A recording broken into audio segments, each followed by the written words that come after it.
पुरस्कार घेणे इतपत योग्य आहे का नाही?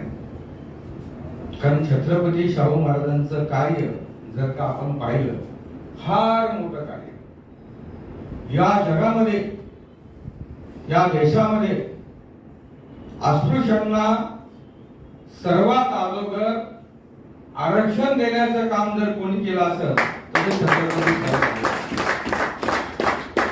या देशामध्ये समानता राहिली पाहिजे, या देशामध्ये समानता असली पाहिजे आणि ती समानता आणण्याचं काम छत्रपती शाहू महाराजांनी केलं. आणि आपल्या सर्वांना माहिती आहे, डॉक्टर बाबासाहेब आंबेडकर जेव्हा शिक्षण घेत होते त्यावेळेस बाबासाहेब आंबेडकरांना आर्थिक मदत करण्याचं काम देखील छत्रपती शाहू महाराज.